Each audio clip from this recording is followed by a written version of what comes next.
तो हेलो दोस्तों, स्वागत है आप सभी का न्यू लाइफ स्नेहा फाउंडेशन के एजुकेशन हब में। दोस्तों, आज का जो वीडियो हम लोग का है वो हम सीखेंगे इसमें आज कुछ प्रैक्टिकल की बातें और कुछ प्रैक्टिकल करके सीखेंगे कि किस तरह से विंडोज़ को ऑपरेट किया जाता है। तो विंडोज़ को ऑपरेट करने के लिए जैसे कि विंडोज़ में शब्द बोल रहा हूँ, तो ये जो आप एरिया देख रहे हैं, ये ये पूरा जो एरिया है इसको हम लोग कह सकते हैं विंडोज़। ये एक डेस्कटॉप का स्क्रीन है। इसकी हम जितने भी हमारे प्रोग्राम कंप्यूटर में रन होते हैं जो हमें दिखते हैं वो सभी रैम पर होते हैं, और रैम पर एग्जीक्यूट होने वाली चीज़ें जो रैम पर होती हैं वो हमें यहाँ डेस्कटॉप पर दिखाई देती हैं। जैसे अगर मैं यहाँ पर राइट क्लिक करूँगा तो ये चीज़ें रैम में स्टोर हो रही हैं पहले वर्चुअली, उसके बाद हमें यहाँ पर दिखाई दे रहा है, तो इसे हम कहेंगे डेस्कटॉप। ठीक है, तो आज हम लोग स्टडी करेंगे फंडामेंटल कंप्यूटर्स के लेक्चर में। कुछ प्रैक्टिकल्स होंगे और फोल्डर्स के ऊपर हम लोग काम करेंगे। तो सबसे पहले मैं आपको बताता हूँ कि आप अपने कंप्यूटर में कोई भी एक नया फोल्डर कैसे क्रिएट करते हैं। तो नया फोल्डर क्रिएट करने के लिए आपको अपने माउस से राइट क्लिक करना होगा और आप नीचे में देखेंगे कि यहाँ पर न्यू लिखा है। न्यू के जस्ट राइट साइड में आप देखेंगे फोल्डर है। फोल्डर पर क्लिक करेंगे और ये फोल्डर के नीचे आप देख सकते होंगे shortcut, Microsoft Office Access 2007 database, इसके नीचे bitmap, image, Corel Draw, contact. तो अगर हमें कोई भी नया कोई भी क्रिएट करना होता है, न्यू क्रिएशन, तो हम डायरेक्ट यहाँ पर क्लिक करते हैं और वो नई क्रिएशन हो जाती है। तो आज का हम लोगों का क्लास फोल्डर्स के ऊपर है, तो फोल्डर के लिए हम लोग फोल्डर पर क्लिक करेंगे और ये आपका एक नया फोल्डर यहाँ पर क्रिएट हो गया। अब अगर हम चाहें तो इसका नाम भी दे सकते हैं। हम इसका नाम दे देते हैं NLSF1। ये हमारा एक फोल्डर यहाँ तैयार हो गया। और एक और फोल्डर हम ले लेते हैं, इसका हम लोग नाम रख लेते हैं NLSF2। अब इसी दोनों फोल्डर को यूज करके हम लोग कुछ इसमें सीखेंगे कि फोल्डर को किस तरह से डिलीट करते हैं, किस तरह से रिमूव करते हैं, किस तरह से कॉपी करते हैं, किस तरह से डायरेक्ट उसको अंडू और डायरेक्ट उसको जो है कि पेस्ट करते हैं। तो ये हमारा NLSF फोल्डर 1 है। अगर हमें इसे डिलीट करना है तो डिलीट करने के लिए हमारे पास दो ऑप्शन है। इस पर हम राइट क्लिक करेंगे और डिलीट पर जैसे ही क्लिक करेंगे ये डिलीट हो जाएगा। ये डिलीट होकर के आप देख रहे होंगे यहाँ पर रिसाइकिल बिन है, रिसाइकिल बिन में चला गया। अगर गलती से ये फोल्डर डिलीट अगर हो गया है तो हम इसे कंट्रोल Z करेंगे और ये वापस आ जाएगा। ये देखिए कंट्रोल Z मैंने किया और यहाँ पर ये फोल्डर वापस आ गया। इसको मैं फिर से यहाँ पर उठा कर लेकर चलता हूँ। दूसरा ऑप्शन है, मैंने राइट क्लिक नहीं किया और इसको केवल मैंने सिलेक्ट किया है, और अगर इसको डिलीट करना है तो मैं अपने कीबोर्ड के डिलीट बटन पर क्लिक करूँगा और ये डिलीट हो जाएगा। तो इस तरह से भी देखिए ये फोल्डर डिलीट हो गया और रिसाइकिल बिन में चला गया। अब अगर मुझे वापस इसको लाना है तो मैं कंट्रोल Z करूँगा और ये वापस आ जाएगा। ये देखिए ये वापस आ गया। तो ये थी डिलीट के लिए कुछ बातें।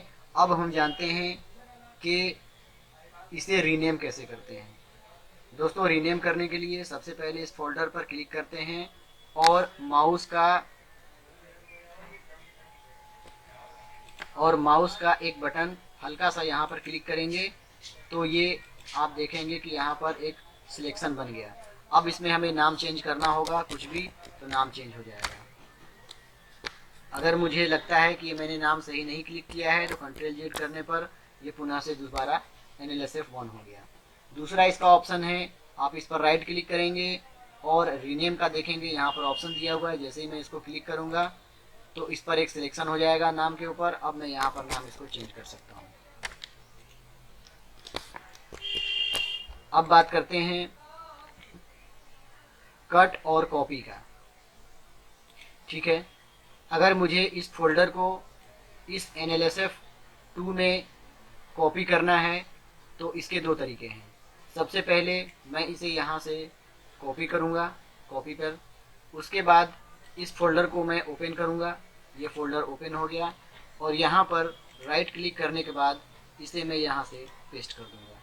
अब आप देख रहे होंगे कि ये NLSF1 और NLSF2, ये NLSF1 फाइल इस NLSF2 फाइल के अंदर चला गया। अगर मुझे चाहिए ऐसा कि यहाँ से मैं कॉपी करूँ और ये यहाँ पर से हट जाए, तो उसके लिए कट करते हैं, मतलब कि मूव, इस पर राइट क्लिक करेंगे और कट पर क्लिक करेंगे और इस फोल्डर को ओपन करेंगे, जैसे कि अभी ओपन है ये, यहाँ पर राइट क्लिक करेंगे और पेस्ट कर देंगे। अब आप देख सकते होंगे कि ये फोल्डर यहाँ से हट गया, जो यहाँ पर दिख रहा था मेरा फोल्डर। अब इस फोल्डर को हमने इसके अंदर मूव कर लिया। वापस जाते हैं कंट्रोल जेड करके, ये फोल्डर हमारा यहाँ पर आ गया। इसका दूसरा तरीका है, आप कीबोर्ड का भी यूज कर सकते हैं। अगर इस फोल्डर को मुझे इसके फोल्डर के अंदर कॉपी करना है तो मैं इसे सिलेक्ट करने के बाद कंट्रोल सी करूँगा और इसे क्लिक करने के बाद इसे मैं डिलीट कर देता हूँ। पहले ये डिलीट हो गया। अब देखिए मैं इसको राइट क्लिक करता हूँ, सॉरी, मैं यहाँ से इसको सेलेक्ट करने के बाद कंट्रोल सी मैंने किया है और यहाँ पर जाने के बाद कंट्रोल वी करूँगा तो ये यहाँ पर पेस्ट हो गया। उसी तरह से अगर मुझे यहाँ इसको मूव करना है तो मूव करने का शॉर्टकट जो होता है कीबोर्ड का वो कंट्रोल एक्स होता है। मैं यहाँ पर कंट्रोल एक्स करूँगा और यहाँ जा कर के कंट्रोल वी करूँगा तो ये चीज़ यहाँ पर मूव हो गया। वापस चलते हैं।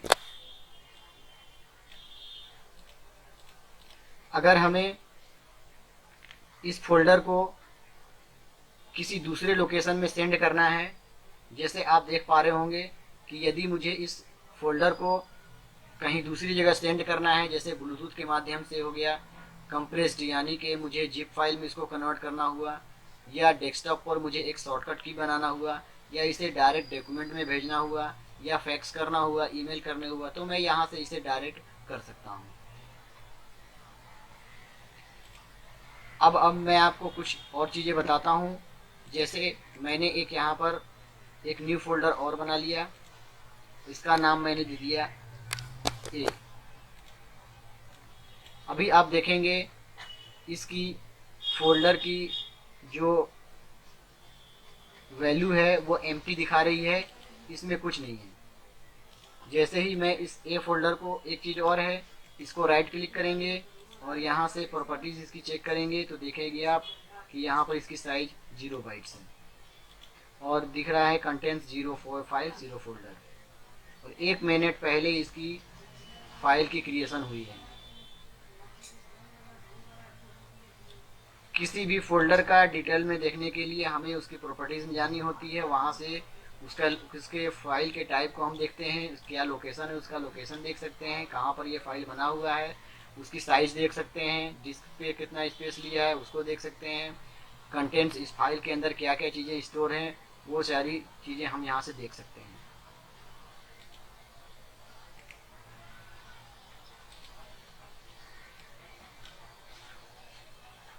आप देख पा रहे होंगे यहाँ पर 0 फाइल और 0 फोल्डर है। मैं आपको एक चीज़ और बताना चाहूँगा, ये हमारी जो तीनों हैं वो फोल्डर हैं। अब मैं यहाँ पर एक फ़ाइल क्रिएट करता हूँ, जैसे कि आप देख रहे होंगे टेक्स्ट डॉक्यूमेंट, ये एक फ़ाइल है, इसका नाम मैं दे देता हूँ टेक्स्ट। अब ये एक फ़ाइल है और ये एक फ़ोल्डर है। मैंने इसको डायरेक्ट यहाँ से क्लिक करके इसके अंदर सेंड कर दिया, ये भी इसके अंदर सेंड हो गया। अब मैं इसको क्लिक करता हूँ, अब मैं देखता हूँ कि इसके अंदर एक फ़ोल्डर ए और टेक्स्ट ए, जो कि ये फ़ोल्डर है और ये टेक्स्ट जो है वो फाइल है। अब मैं इसकी प्रॉपर्टीज़ को चेक करता हूँ, देखता हूँ क्या इसमें बदलाव हुए हैं। आप देख पा रहे होंगे कंटेंट्स यहाँ पर एक फाइल और एक फोल्डर है। जैसे ही मैं इसको डिलीट कर दूंगा इस फाइल को, और यहाँ से ओके करने के बाद दोबारा से मैं इसे अगर चेक करता हूँ तो आप देखेंगे कि 0 फाइल्स हो गए और एक फोल्डर। मैं वापस जाता हूँ कंट्रोल जेड और इस बार मैंने फोल्डर ए को डिलीट कर दिया। अब इसको मैं ओके करता हूँ और फिर से प्रॉपर्टीज़ में जाके चेक करूँगा तो दिखता है कि 1 फाइल और 0 फोल्डर। तो किसी भी फोल्डर का प्रॉपर्टीज़ देखने के लिए हमें राइट क्लिक करने के बाद उसके प्रॉपर्टीज़ में जा करके फाइल की डिटेल देखनी होती है, तो वहाँ से देख लेते हैं।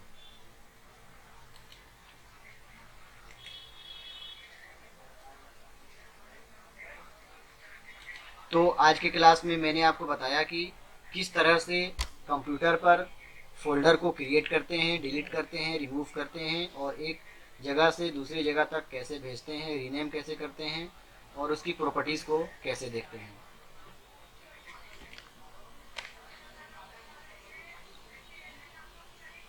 अगर हमें अपने इस डेस्कटॉप की, जैसे आप देख पा रहे होंगे कि ये स्क्रीन पर मेरा ये लगा हुआ है, अगर आप चाहते हैं कि मैं अपने डेस्कटॉप को थोड़ी सी और मॉडिफाई करूं और अच्छे पिक्चर लगा लूं, तो आपको करना ये है, यहाँ पर जाएंगे, पर्सनलाइज्ड पर आपको क्लिक करना है।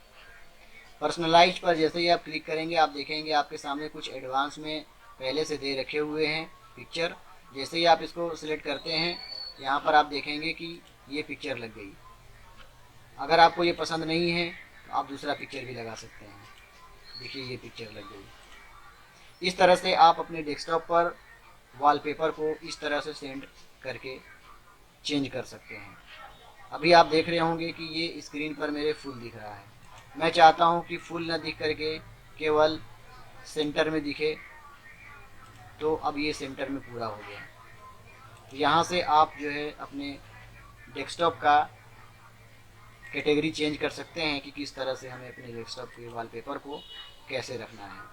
अगर आप चाहते हैं कि मैं ये सारी पिक्चर ना लगा करके मेरी कुछ पर्सनलाइज्ड पिक्चर्स हों वो लगाऊं, तो यहाँ पर आपको ब्राउज़ पर क्लिक करना होगा और किसी फाइल में जा करके कोई भी इमेज अगर आप लगाना चाहें तो वहाँ से आप लगा सकते हैं। जैसे मैं देखता हूँ कि ये एक पिक्चर मेरे पास पड़ा हुआ है, इसको मैं क्लिक करूँगा और यहाँ से चूज पिक्चर अगर कर दूँगा तो मेरे डेस्कटॉप पर ये पिक्चर लग जाएगा। आप देख पा रहे होंगे कि ये पिक्चर मेरे डेस्कटॉप पर लग गई। इस तरह से हम अपने डेस्कटॉप पर वॉलपेपर को चेंज करते हैं और लगाते हैं।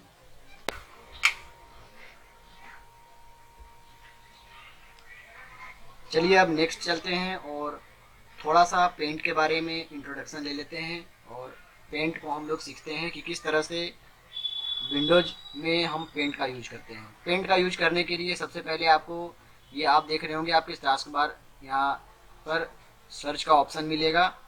यहाँ पर हमें क्लिक करना है, टाइप करना है पेंट। पेंट जैसे ही हम लोग टाइप करेंगे यहाँ पर पेंट आप देख रहे हैं या हमारे सामने आ जाएगा। इस पर क्लिक करने से पेंट का जो एप्लीकेशन है वो हमारे सामने आ जाएगा। आप देख रहे होंगे कि 2 डॉट आपके दिखाई दे रहे होंगे यहाँ से यहाँ तक। इस स्क्रीन पर काम करने के लिए इसका एरिया है। आप चाहेंगे यहाँ काम करना तो नहीं हो पाएगा। देखिए यहाँ पर क्लिक नहीं हो रहा है, यहाँ हो रहा है। तो मैं चाहता हूँ कि ये पूरा स्क्रीन मेरा फुल स्क्रीन हो जाए। तो आप देखेंगे इसके कॉर्नर पर, यहाँ पर इसे पकड़ने के बाद इस तरह से इसको ऐसे खींच देनी है, तो ये हमारा फुल स्क्रीन हो गया।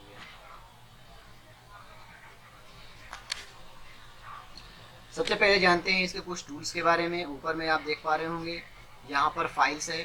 फाइल्स में न्यू है, जहाँ से हम नई पेंट की एप्लीकेशन लेते हैं। ओपन, अगर हमें कोई भी इमेज हमारे डेस्कटॉप पर मौजूद है तो उस इमेज को लेने के लिए हम यहाँ ओपन पर क्लिक करते हैं। उस इमेज पर कुछ काम करने के बाद उसको सेव किया जाता है, यहाँ सेव करते हैं। सेव एज का मतलब जहाँ हमें इसको पर्टिकुलर लोकेशन पर सेव करना रहता है उसके लिए हम सेव एज का यूज करते हैं। अगर हमारे बनाए हुए किसी भी इमेज को अगर हमें प्रिंट करना है तो यहाँ से हम इस प्रिंट को कमांड देने के बाद प्रिंट करते हैं। अगर इस इमेज को सेंड करना है ईमेल के द्वारा तो डायरेक्ट हम यहाँ से ईमेल पर सेंड भी कर सकते हैं। अगर इसे हमें अपने डेस्कटॉप के बैकग्राउंड पर लगाना है तो यहाँ से मैं डेस्कटॉप बैकग्राउंड पर भी लगा सकते हैं। और अगर मैं चाहूँ तो इसकी प्रॉपर्टीज़ भी देख सकता हूँ, जैसे इसकी फ़ाइल की साइज़ क्या है, इसकी रेजोल्यूशन क्या है, इसका डेट बनाने का कब क्रिएशन हुआ था, ये सारी चीज़ें हम यहाँ से देख सकते हैं। एग्जिट पर क्लिक करने के बाद हम इस फाइल से बाहर चले आएंगे। तो चलिए अब पेंट को यूज करते हैं और आपको दिखाते हैं कि इसमें और कौन कौन से ऑप्शंस दिए हुए हैं। ये होम का ऑप्शन अभी खुला हुआ है, व्यू पर क्लिक करेंगे, व्यू का ऑप्शन खुल गया। होम के ऑप्शन में सारी आपके टूल्स दिए हुए हैं जिसे हम स्टेप बाय स्टेप क्लिक करते के समझेंगे। आप देख पा रहे हैं यहाँ पर क्लिपबोर्ड है। क्लिपबोर्ड के ऊपर में कुछ वर्ड्स लिखे हुए हैं जैसे पेस्ट और कॉपी और पेस्ट, ये तब होगा जब हम आगे इमेज पर काम करेंगे, तब ये हाईलाइट होगा। अभी आप देख पा रहे होंगे यहाँ पर रिसाइज का एक ऑप्शन दिया हुआ है, क्रॉप का ऑप्शन दिया हुआ है, रोटेट का ऑप्शन दिया हुआ है। ये सारी चीज़ें इमेज में हम लोग अप्लाई करते हैं। टूल्स कुछ दिए हुए हैं यहाँ पर, जैसे ये पेंसिल है। अगर हमें इमेज में कोई कलर फिल करना है तो इसके लिए ये बॉक्स दिया हुआ है कलर, इससे हम क्लिक करके कलर को फिल करते हैं। कुछ अगर लिखना है तो लिखने के लिए यहाँ पर टेक्स्ट पर क्लिक करके उसे लिखते हैं। ये इरेज़र है, जैसे इस पर क्लिक करते हैं तो इरेज़र का ये काम करता है। और ये होता है कलर पिकर, इसको क्लिक करने के बाद हम कलर को पिक करते हैं कि कौन सा कलर हमें पिक करना है। और ये ऑप्शन है जूम के लिए, मैग्नीफायर है। हमें अपने इमेज को जूम इन और जूम आउट करने के लिए इस ऑप्शन को यूज करना होता है। ये हमारे पास ब्रश दिया हुआ है, ब्रश से हम पेंटिंग का काम इसमें करते हैं। कुछ ऑलरेडी बनाए हुए शेप्स वगैरह दिए हुए हैं, इसे क्लिक करने के बाद हम डायरेक्ट शेप्स बना सकते हैं। लाइनिंग का ये साइज दिया हुआ है, इसको क्लिक करने के बाद हम लाइन का डायरेक्ट यहाँ पर साइज दे सकते हैं। कलर का ये आप बॉक्स देख पा रहे होंगे, यहाँ पर बहुत सारे कलर्स दिए हुए हैं जो अपने प्रोजेक्ट में हम लोग यूज करेंगे। तो देखिए ये हमारे पास 2 लाइन पड़े हुए हैं, इसे पहले मुझे डिलीट करना है, तो उसके लिए मुझे इरेजर यहाँ से सिलेक्ट करना होगा। आप देखेंगे इस लाइन को डिलीट करने के लिए इस तरह से इसको माउस को क्लिक करने के बाद इस तरह से इसको लेते हैं और ये ऑटोमेटिक ये रिमूव हो जाता है। ये हमारा प्लेन पेंट अब आ गया। अब हम चलते हैं कुछ शेप्स वगैरह बना करके इसमें सीखते हैं कि पेंट को कैसे यूज करते हैं। सबसे पहले चलिए हम एक हाउस बनाते हैं, झोपड़ी जिसे हम कहते हैं हिंदी में, वो बना करके हम सीखते हैं कि किस तरह से पेंट को यूज किया जाता है। तो झोपड़ी बनाने के लिए सबसे पहले हमें यहाँ से पेंसिल को क्लिक करना होगा। और देखिए पहले पेंसिल से क्लिक करेंगे, उसके बाद लाइन से हम लोग क्लिक करके सीधा सीधा बनाएंगे। झोपड़ी का जो साइज होता है आप देख लीजिए, इस तरह से एक लाइनिंग यहाँ देंगे, इस लाइनिंग को ऐसे बनाएंगे और ये उसका छत्ता है और इस तरह से एक लाइन और खींचेंगे और इस लाइन को यहाँ पर ऐसे मिला देंगे और इस लाइन को यहाँ पर ऐसे मिला देंगे। इसको थोड़ा सा और नीचे लाते हैं, इसको भी थोड़ा सा और नीचे लाते हैं और यहाँ से एक लाइन और लेते हैं और इस लाइन को इस लाइन से मिला देते हैं। अब हमें एक दरवाज़ा बनाना है, यहाँ से इस तरह से क्लिक करेंगे, इस तरह से क्लिक करेंगे और इस तरह से क्लिक करेंगे और इसके बाद यहाँ पर ऐसे क्लिक करेंगे, ऐसे क्लिक करेंगे और ऐसे क्लिक करेंगे। ये हमारे पास एक दरवाजे का शेप बन गया। एक रोशनदान की ज़रूरत पड़ती है हाउस बनाने के लिए, यहाँ पर मैंने रोशनदान दे दिया। छपड़े लगे होते हैं हाउस के ऊपर, तो छपड़े बनाने के लिए आप इस तरह से लाइन का प्रयोग कर सकते हैं।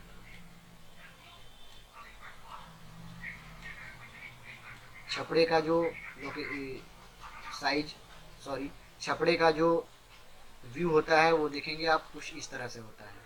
तो इस तरह से हम इसे ऐसे बना लेंगे।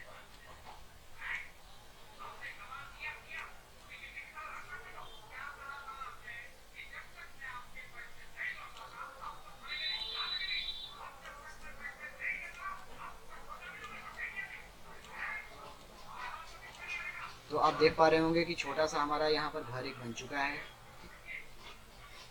और आप कभी देखे होंगे पिक्चर में इस तरह से रोड वगैरह भी रहते हैं, तो आप चाहें तो अपने अनुसार इसको क्रिएशन और दे सकते हैं। ये देखिए इस तरह से ये रोड हो गया।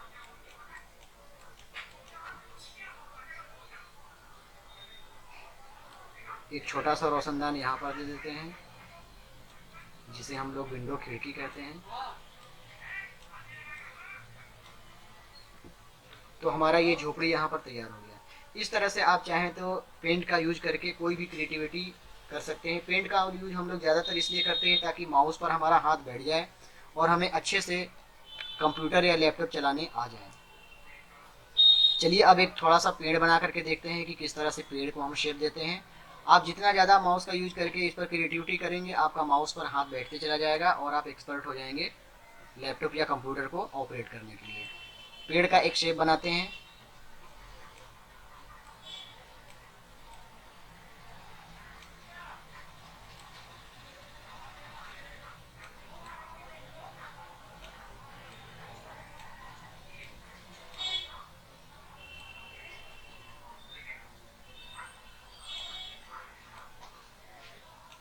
आप अपने से कुछ अलग डिजाइन भी बना सकते हैं। मुझे जो आता है मैं वो सिखा रहा हूँ आपको। आप चाहें तो अपने से कुछ एक नया डिजाइन लेकर के नई डिजाइन आप बना सकते हैं।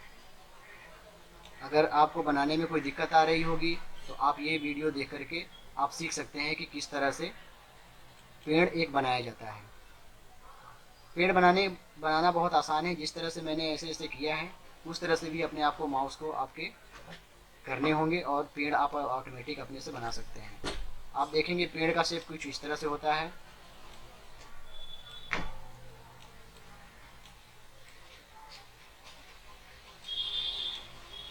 एरिया थोड़ा सा छोटा पड़ गया, कोई दिक्कत नहीं है, हम इसी में एडजस्ट करने की कोशिश करेंगे। आप देखिए ये पेड़ इस तरह से बन गई। आप देखेंगे पेड़ का शेप बिल्कुल इसी तरह से होता है।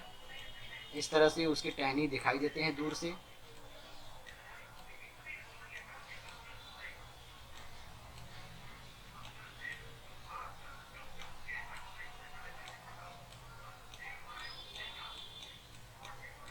जिस तरह से आप क्रिएटिविटी देना चाहते हैं उस तरह से क्रिएटिविटी आप दे सकते हैं। ये टहनी कुछ लगे होते हैं जो कटे हुए होते हैं, आप चाहें तो इसमें भी कुछ बना सकते हैं जिससे आपका शेप और बेहतरीन दिखेगा, लगने लगे। या छोड़ देंगे तो भी बेहतर लगेगा क्योंकि ये टहनी टूटी हुई है। इस तरह से इसको आप मिला सकते हैं। तो हमारे पास एक पेड़ तैयार हो चुका है। आप चाहें तो अच्छे से अपनी क्रिएटिविटी डाल करके एक अच्छा सा पेड़ अपना खुद से बना सकते हैं। तो ये चीज़ें इसलिए होती हैं ताकि हमारा माउस पर हाथ बैठ जाए और हम विंडोज़ को ऑपरेट करने के लिए एक्सपर्ट हो जाएं। अब चलिए इसमें हम कुछ कलर्स वगैरह भर कर देखते हैं कि कैसी इसकी खूबसूरती बनती है। कलर्स भरने के लिए हमारे पास बॉक्स ये दिए हुए हैं। अब मैं चाहता हूँ कि यहाँ पर रेड कलर हो। ये देखिए ये रेड आ गया। आप एक चीज़ का ध्यान देंगे, जहाँ पर पॉइंट छुट्टी होगी तो पॉइंट छोड़ने के बाद अगर हम रंग को फिल करेंगे तो पूरे डेस्कटॉप पर हमारा रंग फिल हो जाएगा। तो हमें वो चीज़ खोजना होगा कि कहाँ से इसकी पॉइंट छुटी हुई है। पॉइंट को हमें कहीं भी छोड़ना नहीं है। पॉइंट अगर छोड़ते हैं तो पूरी की पूरी विंडोज़ कलर हो जाती है। इसके लिए आपको ध्यान रखना है कि जैसे ही आप बनाएंगे तो पॉइंट कहीं से छूटे हुए नहीं रहने चाहिए। आप देख पा रहे होंगे पॉइंट इसमें कहीं कहीं से छूटी हुई है। ये देखिए, ये मैं जैसे ही यहाँ पर फिल कर रहा हूँ कलर, इसकी पॉइंट देखिए कैसे आ रही है। ये आप देखिए, ये यहाँ से इसकी पॉइंट छूट रही है और यहाँ से रंग मतलब जिसको कहते हैं लिक्विड की तरह ये फील हो जा रही है। कंट्रोल जेड करते हैं और इसको हम यहाँ से फिल कर देते हैं ताकि हमारा जो कलर है वो इसी के अंदर रहे। इसे देखिए यहाँ से हम इसको इस तरह से मिला देते हैं। कलर ब्लैक लेते हैं पेंसिल का और इस तरह से इसको मिला देते हैं। चलिए अब रंग फिल करके देखते हैं कि किस तरह से आती है। तो आपने देखा कि ये जगह छूट रही है। जगह छूटने के बाद ये यहाँ तक फिल हो गया। अब स्टेप बाय स्टेप हम सारे को कर लेंगे। ये चीज़ को आपको ध्यान देना होगा।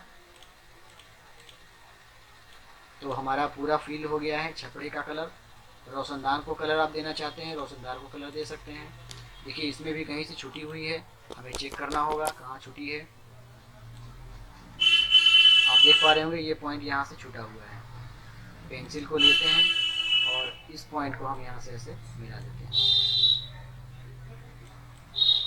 ये बारीकियाँ आपको ध्यान देनी होगी ताकि आपका कलर दूसरे जगह पर फिल ना हो।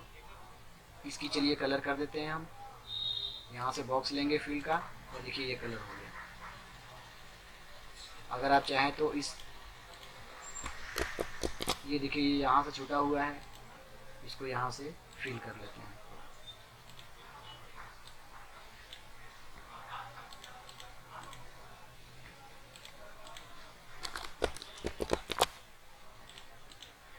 तो इस तरह से आपने देखा कि कलर को हम लोग कैसे फिल करते हैं।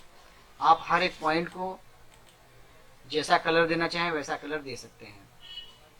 ये तो मैंने पेंसिल के द्वारा आपको एक हाउस बना करके दिखाया था। अलग अलग शेप्स का अलग अलग अपना यूज होता है। जैसे कि मैंने आपको बताया था कि ये टेक्स्ट है, अगर हमें किसी टेक्स्ट को यहाँ पर लिखना है तो टेक्स्ट को भी लिख सकते हैं। ये टेक्स्ट का हमारा एरिया आ गया। अगर हमें इसमें कुछ टाइप करेंगे तो यहाँ पर ये टेक्स्ट लिखाते चला जाएगा। जैसे कि मैं टाइप कर देता हूँ न्यू लाइफ स्नेहा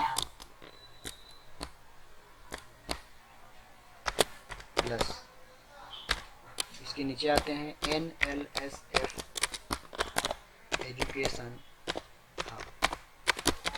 तो इस तरह से हम कोई भी टेक्स्ट को टाइप करके रिटन में लिख सकते हैं और इसे जहाँ चाहे हम सेट कर सकते हैं।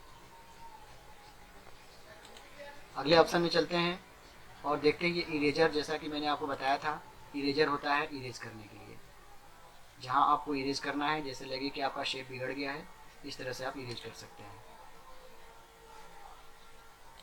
ये कलर फिलिंग होती है कलर चूज करने के लिए। जैसे इस इमेज में से मुझे मान लीजिए ये कलर लेनी है, तो मैं ये कलर पर क्लिक करूँगा और ये इमेज सेलेक्ट हो जाएगा। आप यहाँ देखेंगे, इस बॉक्स पर देखेंगे कलर सेलेक्ट होगा। इसे सिलेक्ट करते हैं कलर पिकर को। अब देखिए ये रेड हो गया। तो इस तरह से हम डायरेक्ट अपने इमेज से कलर ले करके यूज कर सकते हैं। इसका यूज मैंने बताया था मैग्नीफायर, इसे जूम आउट और जूम इन करने के लिए यूज करते हैं।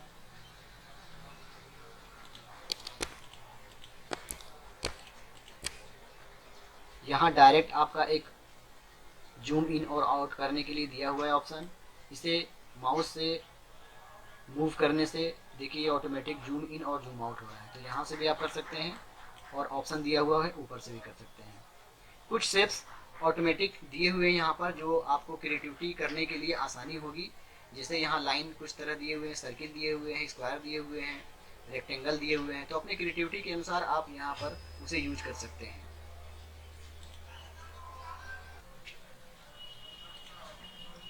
चलिए कुछ शेप्स ऑटोमेटिक हमारे यहाँ पर ऑलरेडी पहले से दिए हुए हैं, इसे हम लोग स्टेप बाय स्टेप यूज करके शॉर्ट में इसे जान लेते हैं कि इसका यूज कैसे हम क्रिएटिविटी को अपना और अच्छा बनाने के लिए यूज करते हैं। मैंने जिस तरह से पेंसिल से ये हाउस बनाया है, आप चाहें तो इसे लाइन से भी बना सकते हैं। आपके क्रिएटिविटी के ऊपर ये डिपेंड करेगा। जैसे जैसे ये बना हुआ है हम वैसे ऐसे बनाते हैं। ये एक लाइन है, मैंने ऐसे बनाया। दूसरी लाइन आप इसे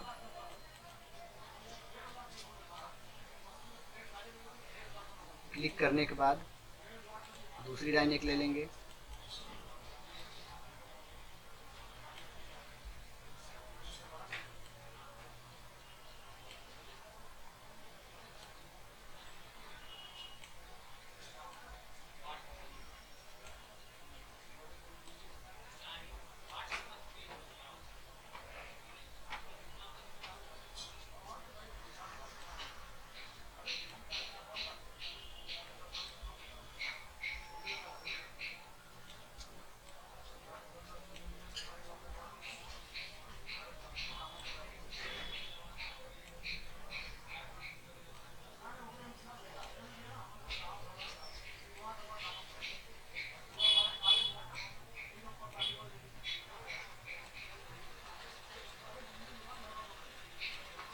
तो आपने देखा कि लाइन का यूज करके हम लोग किस तरह से क्रिएटिविटी बनाते हैं। आप चाहें तो कोई और डिज़ाइन बना सकते हैं, जो आपको अच्छा लगता हो वो डिज़ाइन बना करके आप माउस पर हाथ बैठाने के लिए आप उसे यूज कर सकते हैं।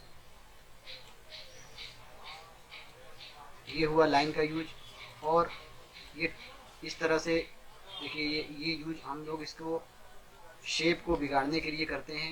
ये क्रिएटिविटी पर डिपेंड करेगा कि आप क्या बना रहे हैं, वैसे आप इस लाइन को यूज कर सकते हैं। ये सर्किल दिया हुआ है, एक सर्किल बना सकते हैं। ये रेक्टेंगल है, इसे रेक्टेंगल बना सकते हैं। इस तरह से जो शेप आप दिए हुए हैं यहाँ पर, आप उसे डायरेक्ट यूज करके कोई अपना एक अच्छा सा क्रिएटिविटी आप बना सकते हैं। देख रहे हैं ये किस तरह से ये काम कर रहा है। तो ये सारे शेप्स दिए हुए हैं, आप एक एक करके इसको प्रैक्टिकली अपने कंप्यूटर पर यूज करेंगे और इसे थोड़ा सा रिवाइज करके सीखेंगे, तो आपको आसानी होगी माउस पर हाथ बैठाने में और आप अच्छे से विंडोज़ को ऑपरेट कर पाएंगे। तो इस वीडियो में इतना ही। नेक्स्ट वीडियो के लिए आपको वेट करना होगा और आगे हम लोग फिर से थ्योरेटिकल क्लास स्टार्ट करेंगे और नेक्स्ट चैप्टर हम लोग पढ़ेंगे। धन्यवाद।